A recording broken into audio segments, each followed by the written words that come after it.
Sports, and this evening it is the Champions League and it's match day 6 for Celtic. They are in Croatia to take on Dinamo Zagreb.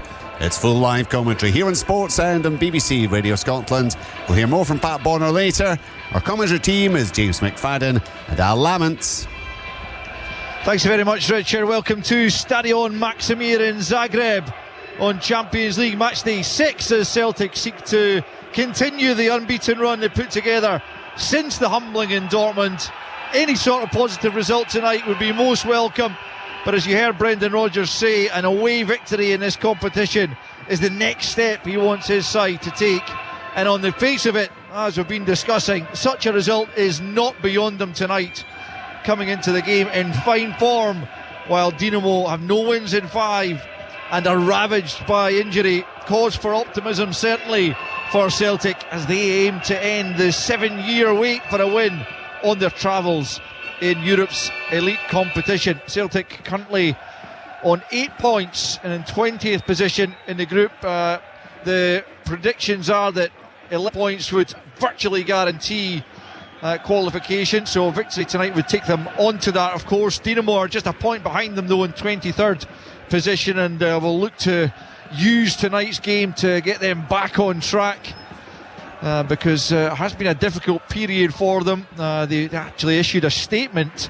the club, just in the last couple of days, making it clear the club itself is not in crisis. They intend to go into the January transfer market and strengthen, but they did admit that they are undergoing an injury crisis, and that is for sure. They have 15 fit senior players. The bench is made up of a handful of youngsters this evening. As for Celtic, well, they're pretty much at full strength. They don't get much stronger than the 11 they put out on the field tonight, and the bench looks strong as well. It is a season that has unfolded quite brilliantly for Celtic so far, that Dortmund result aside, as the two captains go through the exchange of pennants and the coin toss on the halfway line. Callum McGregor and his counterpart in the Dinamo side, Stefan Ristovski, the Macedonian fullback, and the referee is Felix Zweier of Germany, who's just getting himself organised as well as Celtic prepare to go into the huddle. They are as usual in their traditional green and white hoops with the white shorts and white socks. Kasper Schmeichel all in yellow. His father Peter is here as a TV pundit and very interested onlooker. Dinamo go into a huddle of their own. They're all in blue tonight and are looking to get their fans back behind them. I mean, I don't want to make any more of our competition than is necessary, but we really can't see the fans at all.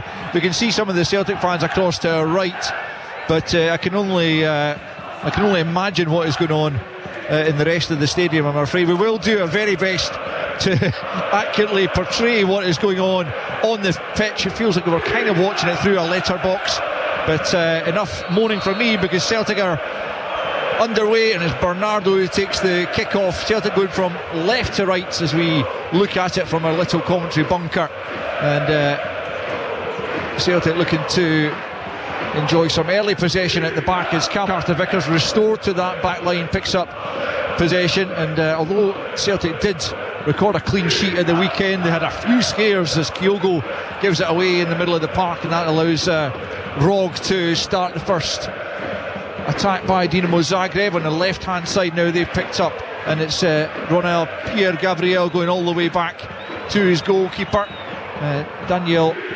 Zagorac, who clears out to the right hand side. It's gone out for a throw in to Dinamo over on the far side, the Dinamo right.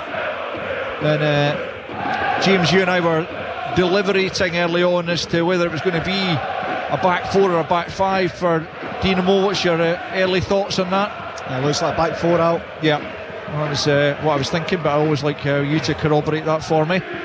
But yeah, a lot of the different websites had them lined up as a 5, but it did look like a 4 from what I had gathered from the various players and where they can play. The one player just sitting in front is Lucas Cacciavenda with Rog alongside him as well. It is a 4-2-3-1 for the the home side, as Hatate on the halfway line is robbed of possession, but unfairly, by Dario Špikic. And well, the atmosphere certainly sounds pretty decent inside the match. James, you were here with Scotland in that defeat recently, and clearly hoping for Celtic to get a more positive outcome on that occasion. Yeah, I think that, you know, Celtic coming against Dinamo is a different proposition to Scotland coming here and getting a result against Croatia, although it was a good performance from Scotland. But even just Celtic, how they've started the game. Baturina, who's, I think, supposedly the next new, you know, thing to come out of Croatia, he's just basically man-marking Callum McGregor. He's not giving him an inch. And Carter Vickers strolling out, he finds Kyogo to feet, who gets turned, just loses his footing. But it's something we don't see too often, where, you know, Kyogo's so involved in the build-up play. But I wonder if that's, you know, a bit of a adjustment to the Bruges game, where they're expecting Dinamo to go man for man in that midfield. Can you get into the feet of Kyogo to then build your attacks and get the midfield runners from there? Kuhn on the right hand side gets into Hatate, tries the little ball round the corner for Bernardo, but there's too much on it and it's going to trickle out for a goal kick to Dinamo. We've played almost 3 minutes in the Maximir Stadion and no goals as yet, but Celtic certainly enjoying some good attacking possession in these early stages, as Zagorat's initially waves his centre backs away and then they've backpedalled, and he is going to play it out to his left hand side to Kevin Théophile Catherine, one of three French players in the back four for Dinamo, and it's headed out of play. It will be a Celtic throw-in to be taken by Alistair Johnston, who was once again terrific against Hibs. His involvement in the opening goal, the overlapping run, he's just been quite superb and very deserving, you would have to say, of the new contract that was granted to him just the last couple of weeks. Here's Austin Trusty back on the left hand side of the central defensive pairing, which always looks more comfortable to him, being a left hand side. Even when it was him and Scales, it just makes them look that little bit more awkward, and Carter Vickers coming in to give them that assurance and balance. And here he is in the halfway line out to the right hand side to Kuhn, about 15 yards inside Dinamo territory, but forced back the way in, forced to knock it out of play. Actually, he was claiming for the throw in himself, but it goes Dinamo's way, and he could be a key player tonight. That fantastic couple of goals he scored against RB Leipzig will live long in the memory of anyone who's there. Here's Maxime Bernard at the back for Dinamo, out to his captain Ristovski, and further over on the right hand side Dinamo builds coming forward on that right flank. Katjavenda can't quite get there, but eventually they pick up once more, and it's back with Bernard just inside his own half. 4.5 played. You listen to Sports Sound on both BBC Radio Scotland and 5 Sports Extra as Celtic come forward, and it's Bernardo for Kuno. He just comes off his heel. He's still going to pick it up though, and he's laid it into the path of Hatate, left hand side of the box. Can he find a pass? He goes back the way to Bernardo, but 30 yards from goal. Celtic just content to keep possession rather than forcing it, and it's Taylor out to Hatate. Lovely ball back into him. Taylor just overran it there, heavy touch, and there's a knock being taken by Ristovski with a challenge, and it's a yellow card for Taylor. Well, he's just stretching because he took a heavy touch with his first touch, and he's hurt his fellow fullback Ristovski, and that's the first yellow card of the game. 5 minutes in, Dinamo 0, Celtic 0. Yeah, it was a great opportunity for Celtic when it comes to Bernardo. Hatate, flicks it to Bernardo in the middle of the pitch, and Dinamo are outnumbered. Kuhn makes that run down the right hand side. I felt as though Bernardo could possibly have played it just a little bit quicker, but anyway, he plays it into the path of Kuhn. I think he's trying to let it go through his legs, similar to Kyogo's touch at the weekend actually, and it just comes off his heel, but he's so sharp that he gets back on the end there, and they work it, trying to find that perfect opening. And Greg Taylor's booting comes from Hatate being on the left hand side, looks like he's going to cross it. Greg Taylor makes that little run inside, and it's a little reverse. Taylor takes a heavy touch and follows through on Ristovski. Don't have the benefit of getting to see it again, but good signs again for Celtic that they feel comfortable and confident.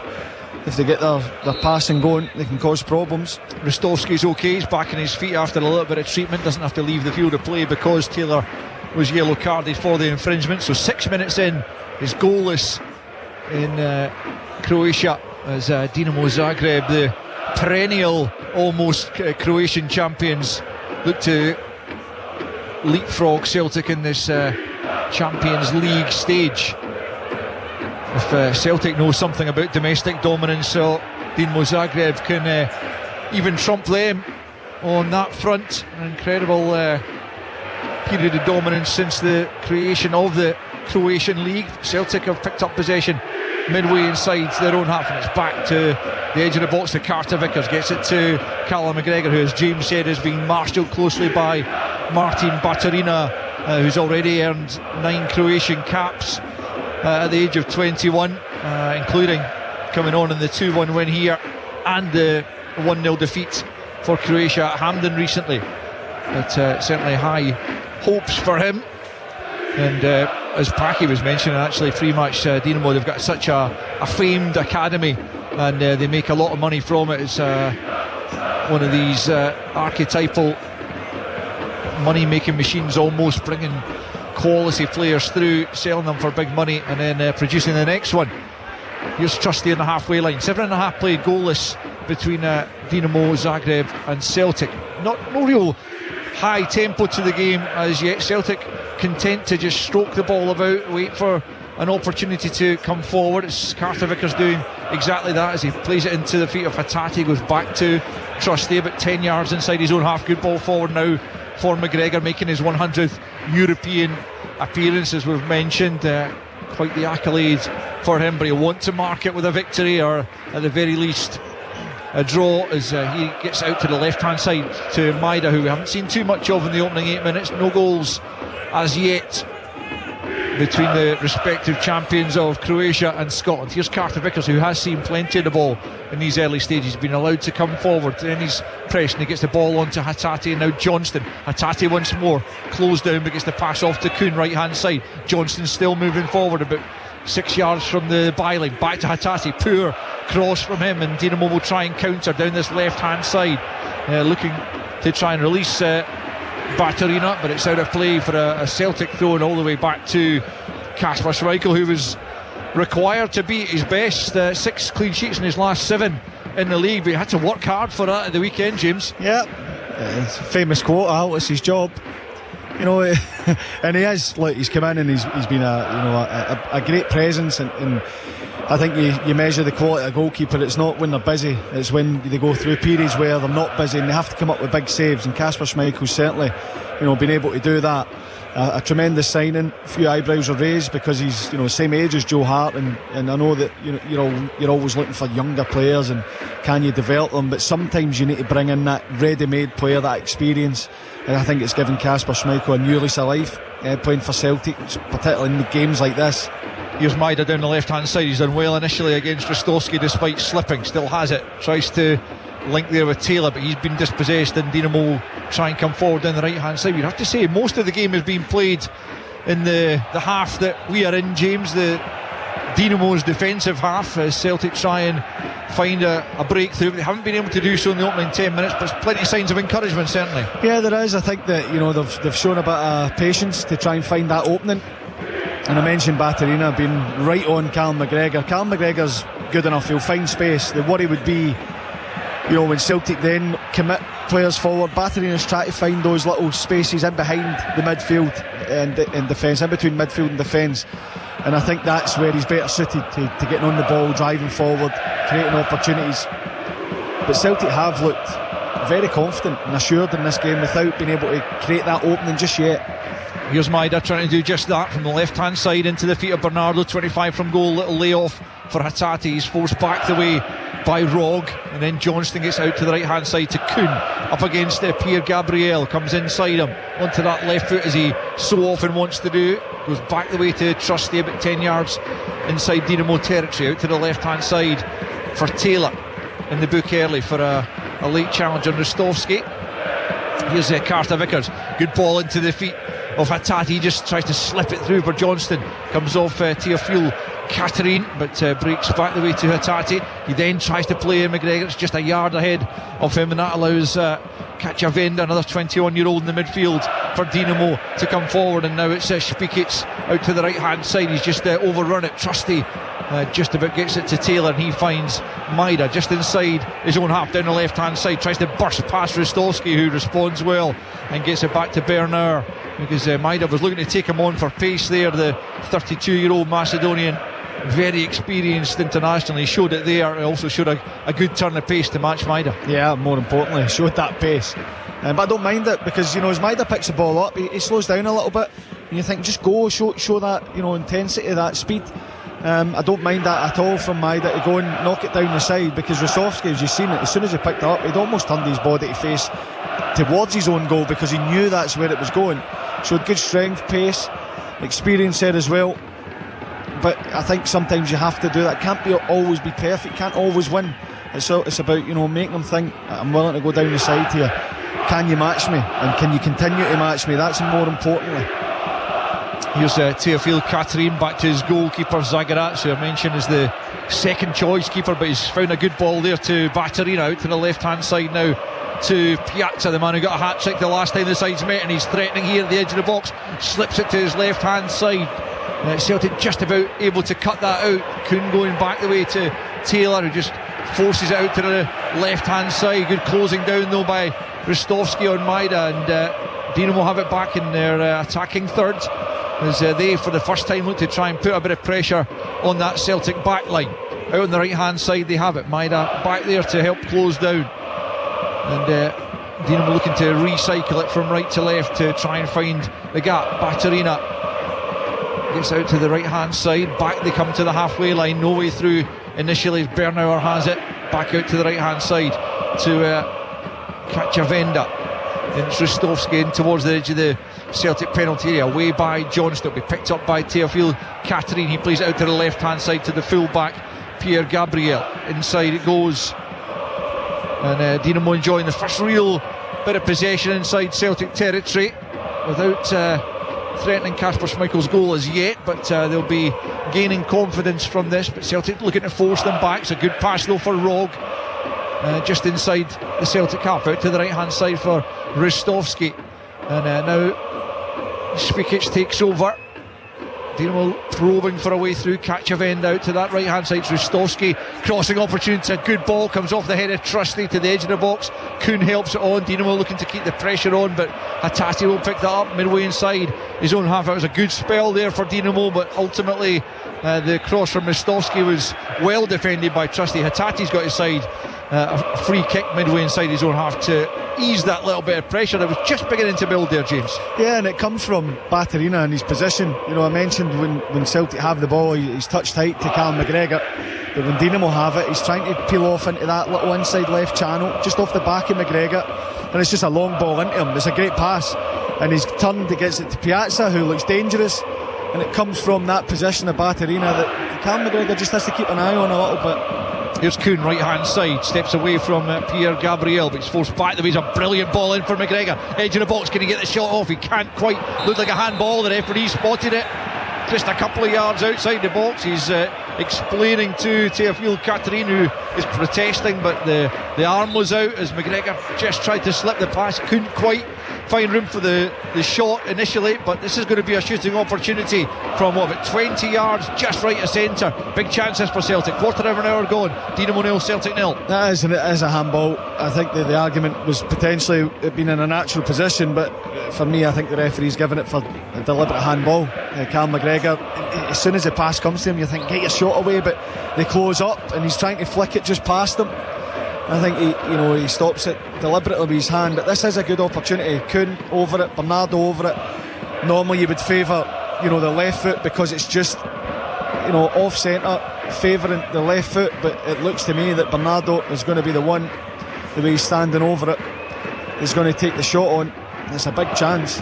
Does look like he fancies this one. Yeah, Kuhn stepping away from it. Callum McGregor's still there as well, and he is rifled in a few goals from this kind of distance, albeit not from dead ball situations, but he too steps away, and looks like the responsibility is going to be taken by Paulo Bernardo. He steps up, curls it over the top. It didn't look like it was missing the crossbar by too much, but unfortunately for Celtic it did send over the crossbar, and relief for Zagreb in the Dinamo goal. Remains Dinamo 0, Celtic 0. Yeah, sometimes they are a little bit too close to get them up and over. I personally, for me, I quite like that position, because you know you don't have to go with too much power. And I thought there was maybe an opening, because Kuhn had just come up the side of the wall, and it was Ristovski that was on the end, and he just came off a little bit to try and stop that pass into Kuhn. I wonder if Bernardo noticed that, could maybe then just whip it round the wall with a bit of power. Tati looking for Kyogo. He's offside though. The flag goes up as Teofilo Catherine got a touch on it, but Kyogo had just gone half a yard too early, and so it'll be a free kick just outside Dinamo's penalty area. So the best chance of the game so far, just a moment or two ago, the free kick from Paulo Bernardo, but just a few inches over the top. And so, as you're listening here to Sports Sound on BBC Radio Scotland and 5 Sports Extra, after 17 minutes in the Maximir Stadion, it's Dinamo 0, Celtic 0. Decent opening for Celtic, certainly, to this game, as Zagreb prepares to take the free kick, launches it long in the direction of Spikic. He's beaten to it. My double pick up left hand side for Celtic, still about 15 yards inside his own half, back the way to Taylor, and now McGregor plays it square for Carter Vickers. Just in terms of the chances that Celtic gave up to Hibs, these balls over the top, I'll just come back to that in a second as Johnston tries to bundle his way forward, but Dinamo have one possession back. Do you put that down to the absence of Carter Vickers, or is there more to it than that? Well, potentially. I think that he's so assured, he reads the game so well, and you can see the things he does. You know, when the ball goes up his side, he seems to be in the right position. He's got that speed, strength, the reading of the game. But I think also when you look at the partnership, he always seems to fill the position. He does the job you're expected to do. We see so often in the modern game where the centre-backs split and the full-backs go high and wide, and there is a big gap, but he has the values and the principles that you need as well, that if the ball's on the other side, you cover over, you sense the danger, you expect, or you cover over just in case your teammate misses it, or if there's a gap, you look and you can sense the danger. I think he does that brilliantly, and maybe it's not eye-catching stuff when he closes a gap and runs onto the ball and snuffs out the danger, but maybe you don't notice it so much until he's not there and there is a big gap and someone's bearing down in goal. I think it could be a wee bit of both. The fact that, as you said, two left footers playing together, I know they've done it and they've played well before, but just that rhythm of playing together, not quite there, the understanding. Johnston trying to force it through for Kuhn. It's going to be a Celtic throw-in deep in Dinamo territory on the right-hand side, about 15 yards from the corner flag. 19 played, goalless in Zagreb between Dinamo and Celtic, but Celtic enjoying plenty of attacking possession, and the best opportunity, a Bernardo free kick about 3 minutes ago that just sailed too high as Johnston puts pressure on Dinamo, but they're able to play out of a tight corner. But Johnston's back there to win it back. The Canadian plays it back to Trusty, who leaves it for Taylor inside the centre circle. Johnston once more back to Carter Vickers, who, as James says, such an assuring presence, a reassuring presence at the back for Celtic. You always look that bit more comfortable when he's in the side, as Maida picks up now on the left flank. Back comes Spikic to try and help his defence. It goes back to McGregor, and then Maida turns beautifully away from Spikic, runs into Ristovic, but it's broken back his way on the left hand side. He's won his side a corner on that left flank. The first corner kick of the game for Celtic. 20 minutes in, Dinamo 0, Celtic 0. That's that pressure to win the ball back. It's a great little flick from Maida as it comes to him. He's on the touchline, just little Cruyff turn, gets him facing the other way. But because Celtic have so many bodies in that area, when they win it back, then Maida's in again. And if he could have got that beyond the first defender, Kyogo's in the middle of the box, all alone. Yeah, just looking at the big screen, which has flashed up a stat that says 68% possession for Celtic in these opening 20 minutes, which is quite unusual, but it was something that Paki actually predicted that they would enjoy that. We'll get the views of Paki Bonner just after this corner. He's in our Glasgow studio watching events, but it's going to be Paulo Bernardo from the left hand side to curl this one on near post. It's, I think, come off the head of a Dinamo player. Yeah, indeed, it's going to be another corner off the head of the striker Kalinovic, back at that near post to just cut out the danger initially, but it will be another opportunity for Paulo Bernardo to take this one short, actually, to Nicholas Kuhn. Just drops his shoulder, gets to the byline, left footing, out-swinging cross. Maida went up there, but it was nicked away from him. Comes back the way to Hatate, back out to the left-hand side. as Taylor lifts it forward looking for Bernardo. Again it's Kulenovic back there helping out his defence. It's headed forward, but that'll just bounce out of play and harmlessly out for a goal kick to Dinamo. 21 and a half played in Zagreb. It's Dinamo 0, Celtic 0. The views in the opening almost quarter of the game from Paki Bonner. Yeah, it's been a little bit cat and mouse, hasn't it? You know, Celtic lots of possession, but it's been slow possession, not taking any risks really, and you're looking maybe at the wide guys, and you've seen Maeda, if he does get behind them, that's the area to exploit. I don't think they're going to do it probably through the middle, and maybe just taking a little bit more risk in the wider areas. Kuhn, every time he gets the ball, seems to be going backwards rather than going forwards, but overall they're controlling the game very well, and that, but just maybe a little bit more movement. You're looking at also being sort of man for man in the middle of the pitch, just a little bit more movement to try to free a player up or free up a bit of space would be interesting. Did the Bernardo free kick miss by much, Parky? Didn't look too far away from our advantage point. It was probably about a foot over the. It's difficult to get it up and down for that distance, so it was probably about a foot over the crossbar, but it was a half decent effort from him. Yeah. Here's Bernardo out to Johnston, right hand side, crossing opportunity, just fizzes it across goal. Wasn't a bad delivery, but no Celtic player could get on the end of it. It's a Dinamo player down in front of us, holding his ankle. It's Ronel Pierre-Gabriel, the left full-back. It will be a throw-in over on the far side. 23 minutes on the clock, as Dinamo certainly don't want to be adding another name to their injury list as long as it is already, but 0-0 here. No, it was strange, you know. The ball comes to Kuhn, and Pierre-Gabriel, he's so keen to go and win the ball. Kuhn gets his body in the way. I don't know if he just stands on his foot as he turns, because as soon as, you know, it gets tight to Kuhn, he hits the deck and Kuhn spins, and Celtic are on the attack, and the cross from Johnston, he's trying to just fire that low. He just gets too much height on it. A difficult one for Kyogo to get in on the end of.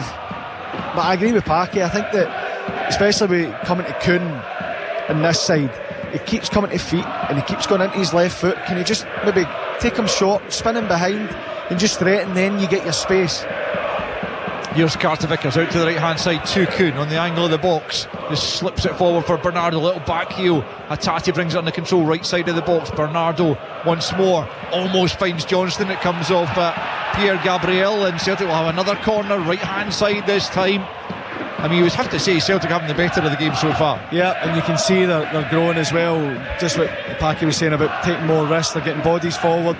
Bernardo, Hatate, Kuhn, Johnston all over on this right hand side, probably within 10 yards of each other in a little box, and they're causing problems from it. Bernardo from the right hand side, outswinger this time, headed away initially by Bernauer. Kuhn will go and try and keep it alive for Celtic, but he's been beaten to it by Baturina, who shakes off his fellow number 10 and comes forward over to the left hand side. He tries to play in Kulenovic. It wasn't a good ball, but it will find its way all the way back to Schmeichel. McGregor now to the right of his penalty area, back to Schmeichel, who's forced into a hurried clearance, and at last the home fans have something to cheer about. A bit of pressure from them up the other end, away to our left hand side, as Dinamo look to build once more through Cacciavenda. Back the way it goes to Teofil Catherine, and now Marco Rog in the middle of the park.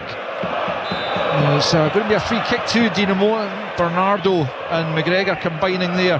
The challenge, it's been penalised, and it's a free kick in a decent position, certainly for the home side. Not probably a shooting position, but certainly one from which James would be able to deliver a dangerous ball into the box potentially. Yeah, I think it's spot on out. It's too far out. The angle's not great for a shot, but definitely, you know, a great position to go and see.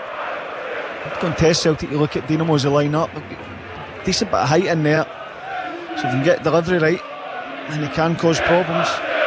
25 played as Marco Rog prepares to take this free kick on loan from Cagliari. He's one of a number of players who began at Dinamo, has come back. He sends it towards the back post. I think that was Trusty who got his head to it and sends it out for a corner over on the far side, as Dinamo look to try and grab the opening goal. 26 minutes played, none so far, but Celtic have been generally speaking in the ascendancy, but they have a bit of defending to do here. Away down to our left hand side as Rog will again go across there to that far side.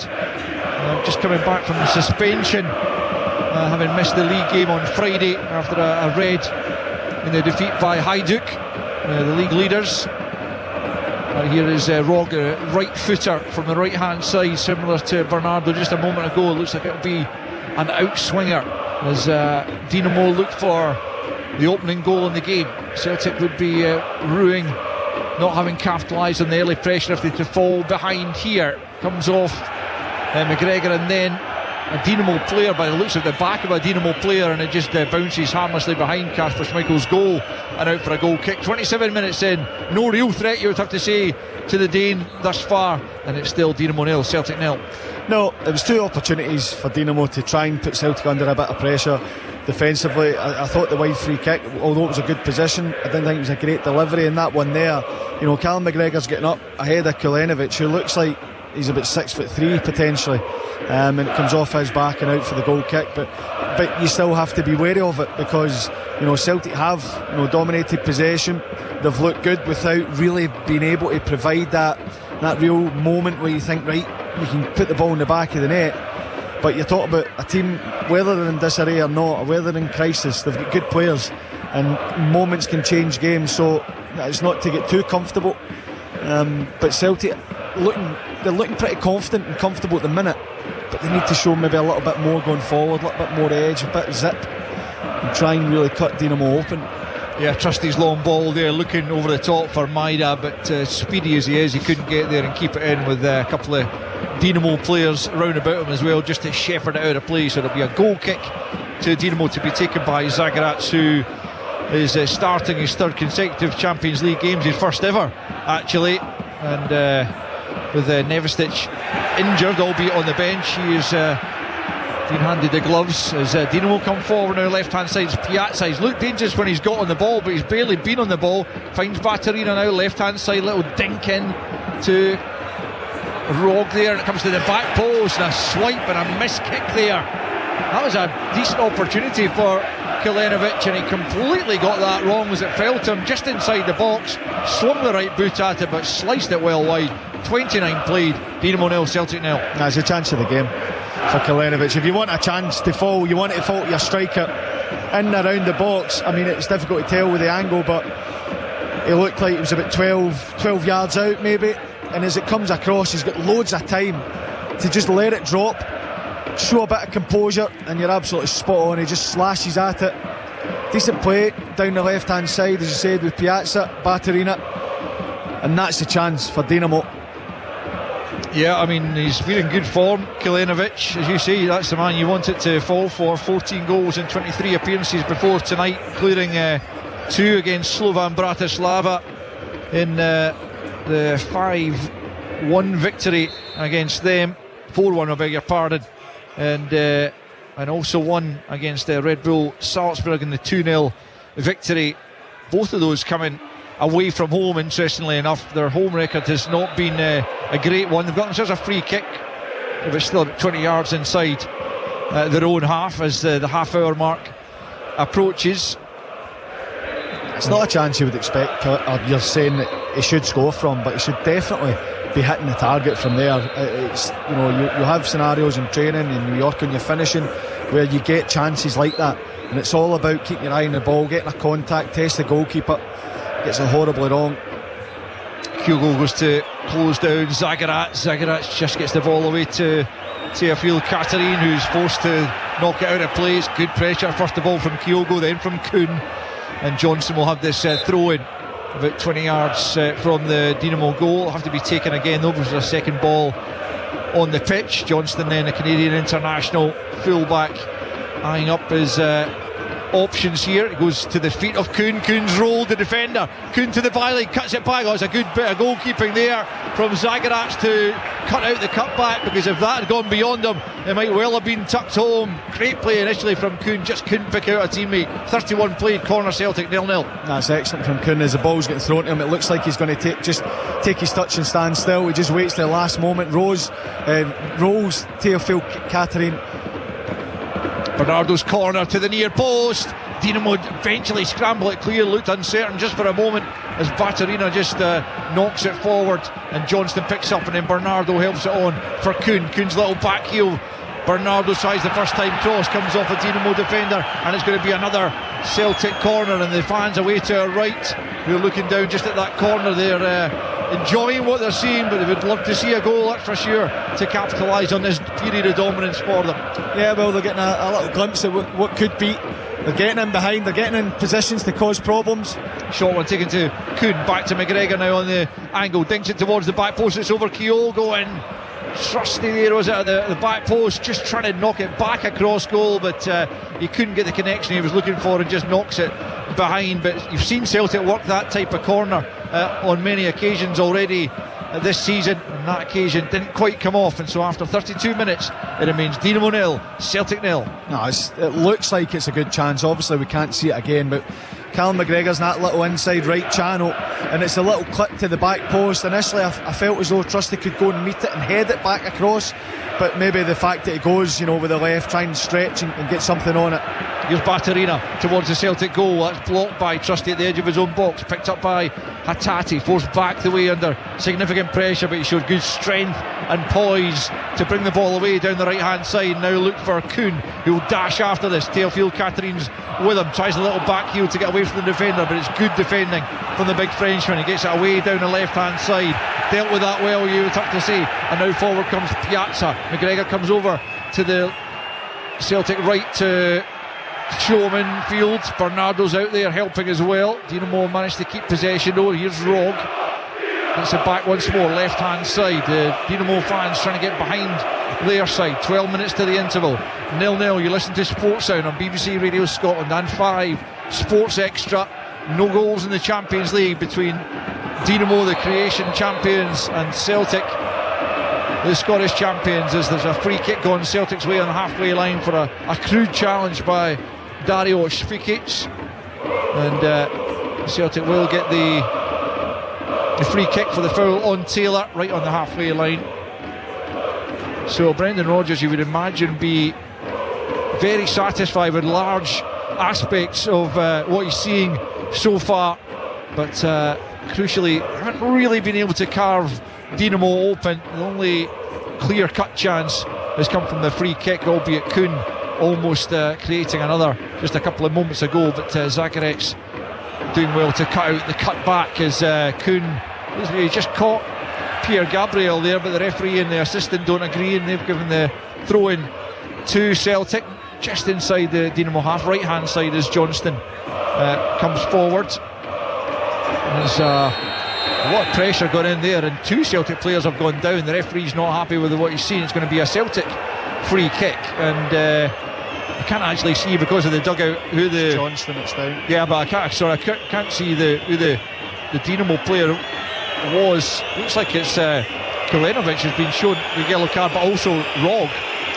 So I think Rog made the challenge. Kalenovic, I think, has been booked for rushing in and protesting, but what Rog's managed to do there is take Johnston and another Celtic player out at the same time, and as you say, James, it's Johnston who's stayed down and taken the brunt of it. Yeah, I mean, it's hard to see exactly what happened because the dugout's in the way, but you can see that Rog has a lunge towards Johnston. I don't know how much contact, where he catches him, how much force is in it, but certainly Johnston needs a bit of attention. And I understand it's frustration at times, but it looked, from what I could see, that it was a foul. Kalenovic unhappy. Packy Bonner back in our studio. I wonder if you've had a better view of that than us. Yeah, he actually slipped a little bit. He was kind of almost pushed over by Bernardo, and his footing went away, and that almost then forced him to kind of almost go into Johnston. So it was more of an accident. He is listen, he showed he was upset for getting the booking, but it looked worse than it actually was, and probably the referee probably had no option because of the way it looked to give him the yellow card, but he was unlucky. Here's Bernardo trying to bundle his way through down the right hand side. Maida takes over into the 6-yard box. It's gone out of play though, actually. Assistant referee flagging on this near side, and the ball had crossed the goal line before Celtic were able to get it back across goal, and so it will be a goal kick. We've got 9 minutes remaining in this first period of the early Champions League kick-off. Still goalless, but Celtic have had the better of the opening period as Zagreb waves his centre-backs forward again. He's going to launch this up the park, but just 2 wins at home in the last 13 in the Champions League. Dinamo Zagreb, 3 draws and 8 defeats in that period. They've won all 3 of the games they've played here against Celtic. That most recent one, as I mentioned, was 10 years ago tomorrow, 4-3 victory, but Celtic have won all 3 at Celtic Park, but unfortunately they're not going to get a chance to play them at Celtic Park because of the new setup. But I think we're generally agreed, we've largely enjoyed how that's worked out for the Scottish sides, as Bernauer stretches out a right leg and stops the ball going through. Maida closing down, he's going to go into the book there for just catching Bernauer late. Yellow card is going to come the way of Celtic's top Champions League scorer, and I suppose when you press the way that Maida does, James, there are times where you are just going to catch the player and fall foul of the officials. Yeah, because you're always looking for him to go at that speed that he goes at, and if you just miss time it slightly, I think Bernauer makes quite a bit of that. I'm not saying he doesn't foul him, but he's rolling about as if Maida's been really late. I think it's just a split second too late. But look, you're going to do that. You want as many players as you can to be on that tightrope when you're playing against, particularly the intensity that Celtic press it with those front 3. Dinamo will launch it long, comes down to Kalenovic, nods it to his right hand side, but that forces Ristovski back the way, and he's only able to knock the ball out of play. And Dinamo, I don't want to speak too soon, but they certainly haven't threatened Kasper Schmeichel's goal. They haven't really looked capable of kind of building the play and really threatening that Celtic backline, but a long way to go, and while the score remains at 0-0, then Celtic will have to guard against any potential threat that does materialise, as Schmeichel picks up possession midway inside his own half and plays it to the left to Trusty. Just under 7 minutes left, plus any added on time, of which I don't think there'll be too much at this stage in the first half. A couple of short stoppages as Carter Vickers crosses the halfway line to the right hand side, looks for Johnston, well cut out though by Piazza, who's having to do more defending than attacking in this first half, which won't please him or his manager, who's out patrolling the edge of his technical area. Nenad Bjelica in charge for the second time, taking over in September as Hatate looks to release Kuhn. The challenge comes in there from Pierre Gabriel, who went sliding in, and he's actually won his side a goal kick. The referee deciding it came off Kuhn last, but Pierre Gabriel had to get that challenge spot on. James, he rather dived in inside the penalty area, but certainly the officials deeming it to be a good challenge. Yeah, I thought it was a good challenge. He had to, as you say, it was a desperate lunge because Kuhn was away from him, and he gets the bonus of the fact that it comes back off Kuhn for the goal kick. But it was good play, Hatate, good strength, and then you get that pass what you used to see, Kuhn coming off the side, and it's great defending, you have to say, to stop the attack and get the goal kick. Yeah, as I mentioned, Nenad Bjelica taking charge for a second time, taking over in September after the dismissal of Sergei Yakirovich. Winning the league clearly last season wasn't enough to save him from the chop after the 9-2 defeat by Bayern Munich. Only a couple of days later he was gone, and it's difficult to survive a defeat of that stature, I suppose, but 9 goals, the record conceded by a team in the Champions League, and Dinamo not quite enjoying the superiority they normally do domestically, and certainly being overrun at times here by Celtic as Hatate picks up. It's a good challenge from Spikic, but Hatate should have been more aware, he normally is, and here come Dinamo on the counter. Forward they come down the right hand side. Ristovic plays it in, looking for Piazza. Looked like he might just have been clipped there, but no foul given, and Celtic come forward down the right, and it's Kuhn, and he's bundled into there by Pierre Gabriel, who pleads his innocence to the assistant referee, who has nonetheless flagged for a Celtic free kick just in front of the Dinamo technical area. There'll be a free kick to Celtic, about 5 minutes left in this opening period, and it's still Dinamo 0, Celtic 0. Yeah, it's great play initially from Cameron Carter-Vickers stepping into the plate. I mean, he squares it to Hatate. For some reason he feels like he's got loads of time and space. He just slows down. Dinamo go on the counter, and I suppose, you know, the feeling for Dinamo is they can go and, you know, catch Celtic on the break, but what happened was they go and commit bodies forward, one pass and Kuhn's beyond that back line, and they're scrambling then to get back in, so it kind of knocks the stuff and the confidence out a little bit, and maybe, you know, Dinamo will try and count away a few less numbers because they know that Celtic are then dangerous again on the counter. It's thrown over on the far side to Dinamo. 3 minutes left in this first period, just a little bit more than that, plus any stoppage time, as Bernauer knocks it long down the right hand side. That will be ushered back to his goalkeeper by Carter-Vickers. Just gets enough on the header before Kulenovic steps in. I'm sure he's still having some nightmares about the own goal he scored against Bruges. Cameron Carter-Vickers is one of the very few blips in his entire Celtic career, you would have to say. He's been pretty tremendous as long as he's been fit. That's been the only other blemish, is the amount of games he's actually missed. But a big American centre-back, something of a colossus there for Celtic, as McGregor has it on the centre spot more or less, comes forward a few yards and then plays it to Bernardo. Celtic still enjoying 68% possession according to the big screen away to our right, as Hatate has it left hand side now, midway inside Dinamo territory. Can they do something meaningful with it? They've not forced a save of any real note from Zagreb, whose only bit of work really was to cut out a cutback from Nicholas Kuhn, which in itself was dangerous and had to be dealt with, as Dinamo almost play themselves into trouble as Špikic slides in and almost lost possession, but they still have it now on the halfway line. Kulenovic looking for the pass there, but it doesn't come to him, and Bernardo will pick up, and then Hatate lifts it forward. Chance here perhaps for Maida, but just back to the keeper as Teofil Catherine got his body between ball and Celtic player and ushers it back to Zagreb. And with about 90 seconds remaining in the 45, it's still Dinamo 0, Celtic 0. Yeah, I was just in between Maida and Kyogo. It was for neither of them really, and the two of them maybe just left it to each other, but there was a chance before that, before the couple of passes to then get the other side of the midfield. Kuhn was in.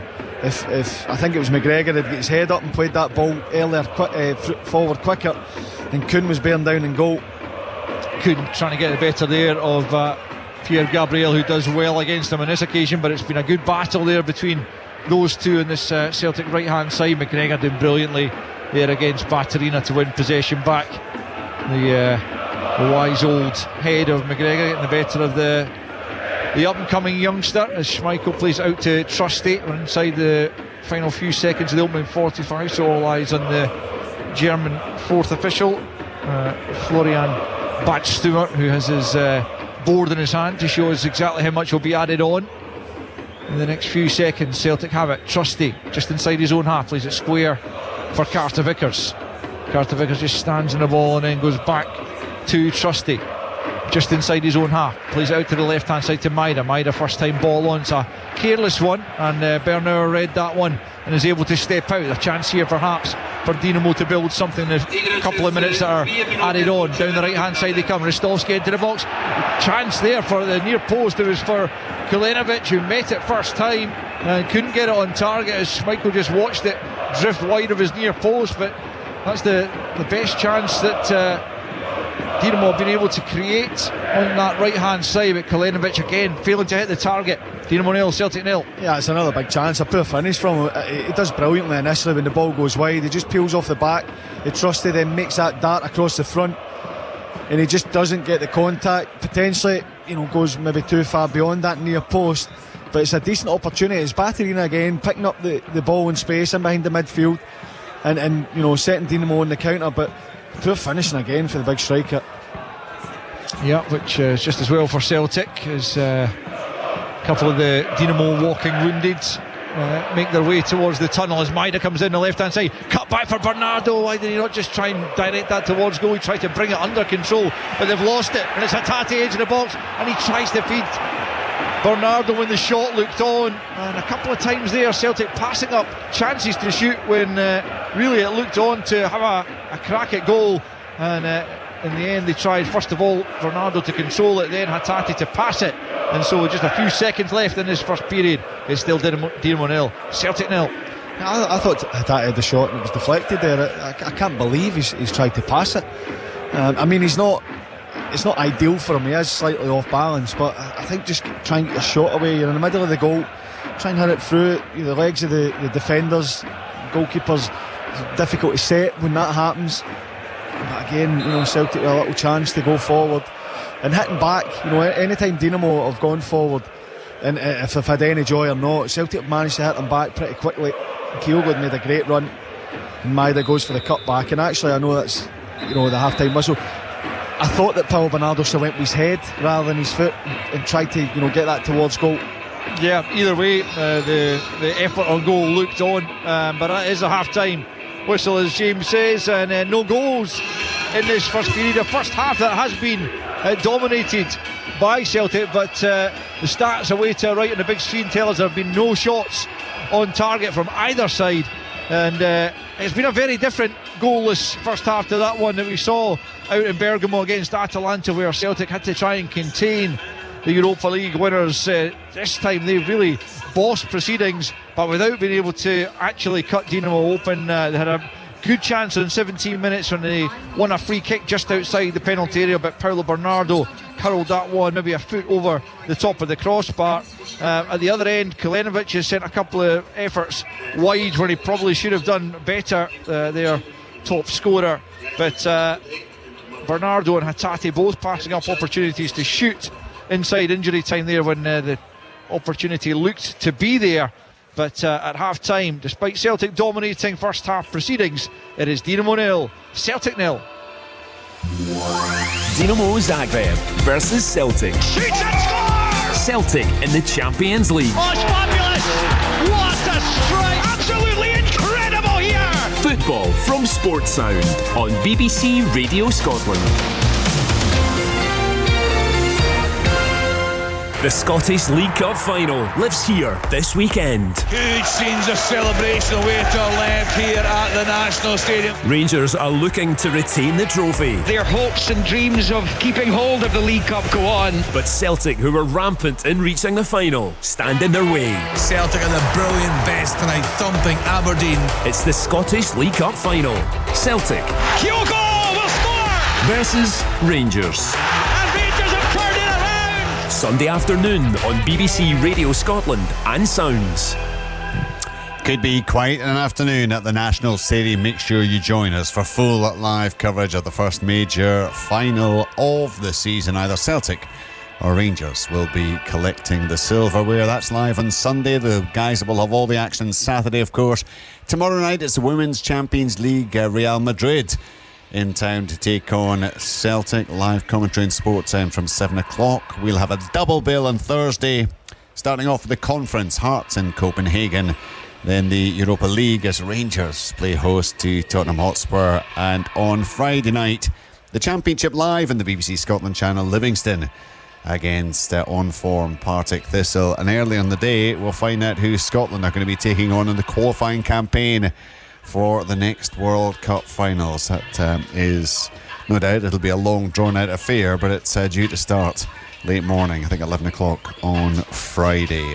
So all that ahead, and of course there'll be full coverage of all the live action and indeed all the football news on the website bbc.co.uk/Sports Scotland. So we are midway through match day 6 for Celtic in this season's Champions League. They have had the bulk of possession, as Al was saying, 68%, but you've got to say, Pat Bonner, it has been a pretty low-key 45 minutes, hasn't it? Yeah, hasn't it, really? It's been lots of possession, but slow possession. Yeah. Keeping the ball, not almost taking any risk in certain areas, which I'd like to see them, especially higher up the pitch. And they've had a couple of chances. The one where Kuhn gets to the byline, and we want to see more of that. And then the goalkeeper makes a decent save at his near post. I thought he could have maybe picked somebody out better, because he wasn't going to score really from there. He tried to knock it across the goal, but the goalkeeper had sort of spread himself. And then that opportunity that Hatate had at the edge of the box when he passed instead of taking the shot on, because he's got the quality to do it. Those little decisions have let them down, but overall they haven't had a lot of opportunity in the attacking third to test the goalkeeper, but lots of possession, as we say. I think the opposition have set their stall out and have done a job on Celtic a little bit, knowing that they weren't maybe going to have much of the ball. Batarina, the young lad, has done a job on McGregor. He's almost man-marked him, and then he is the danger man when they do win the ball and the break. He's the one that has got the bit of quality that can run off McGregor, so that's a little bit of a danger. Still, I think the two fullbacks have done decent jobs on Celtic's wingers, especially over on the left hand side. Maeda, I think Ristovski, who's kind of almost sticking with him, man marking, not coming into cover, but it's really staying tight and matching his runs. And then on the other side, Pierre Gabriel is doing a job on Kuhn and forcing him backwards and getting very tight on him every time he gets the ball. I would like to see a little bit more movement, Richard, just when it's Carter Vickers is the one, because McGregor's getting picked, he's the one that's stepping out from the back into that big space, but it sort of kind of almost hasn't been effective that he steps in there, because the movement ahead of him isn't dynamic enough. And then when he passes the ball, it either is blocked or is broken up, and they haven't been able to create. Yeah, I did ask you beforehand, are we likely to see Celtic putting on the kind of performance that we've seen in domestic football? I mean, they just simply haven't done it with the pace, the intensity that we see at home. I mean, is this partly down to Brendan Rodgers adopting that pragmatic approach, perhaps, rather than just going for, well, not going for broke, but you know what I mean, Pat. As they do. I think you're caught in that way, because you're not sure of the opposition in that first half, whether they were going to, hit them on the counter attack, and they're a little bit of caution. They don't want to give the ball away and then suddenly get hit. So there's a little bit of that in it. I think now maybe at half time he might almost have that sort of discussion. I'm sure they've done their analysis, the staff, and they'll be giving the players a little bit of an insight in where they can hurt this Dinamo team, and I think you might see the intensity of the movement, intensity of the passing, everything go up a stage, because I think it's not at what they've been doing in the domestic league, and it's a bit like a domestic game, isn't it? Although I think there aren't many domestic games where Celtic reach half-time without having a single shot on target, are there? No, but the possession-wise, they have dominated possession. But that's the point, what I mean, really. Normally when they have that possession, they make it count. Yes. In the sense that if they haven't scored, they have at least caused serious issues for the opposing defence. They just... And that's the caution. The Bernardo free kick, which was very close. But maybe you just have to say, look, perhaps it is the right approach while you feel your way into the game, get a feel for the opposition. That's it. Understand exactly what they have got to offer. Yeah, what their strengths and maybe their weaknesses have. And I would say maybe at half time he might change things up a little bit, and allow them to go with a little bit more risk. And take them on. But again, you're always a little bit cautious. You're away from home. You don't want to lose the game, that's for sure. But the game's here to be won. The game is, because they've got lots of dominance in the game, and they've got enough players on the pitch, I think, to go and beat this team, from what I can see anyway. Maybe James might have a different opinion when he sees the big... Although I don't know if they can see there. I sent you a picture of where they're stuck. They are fine. They can see the pitch. Do you know what I can't see on the TV is the movement of Kyogo up front. When you're following the ball and Carter Vickers is the ball, that you just don't see where the opportunity arises, maybe for Kyogo to get them behind or whatever, and maybe that's something that they may have to have a few more opportunities for players without the ball to run in behind and stretch this team, and that movement, as I kept seeing ahead of the ball, I just can't analyse it properly because you're watching it from no, the well, TV. let's go to James on that because he will, despite the terrible commentary position, he will be in a better position to monitor that than you are from the television screen. Yeah, it's terrible for some aspects. It's very good for that one because the way where Kyogo's been playing is pretty much right in front of us because of the vantage point we have. I think interestingly it's that, Packy, the first time Carter Vickers stepped in, totally missed the midfield, comes to the feet of Kyogo and he gets turned, he just loses his footing a little bit, and he's done it a couple of times since where they've used that pass because Dinamo are getting tight to the midfield and Kyogo's maybe took an extra touch or he's slipped and they haven't had that, the speed. It's probably the speed for me. When Carter Vickers steps in, it comes to Hatate. He feels like he's got loads of time. That's when you need to up the tempo, and that's where they've struggled a little bit.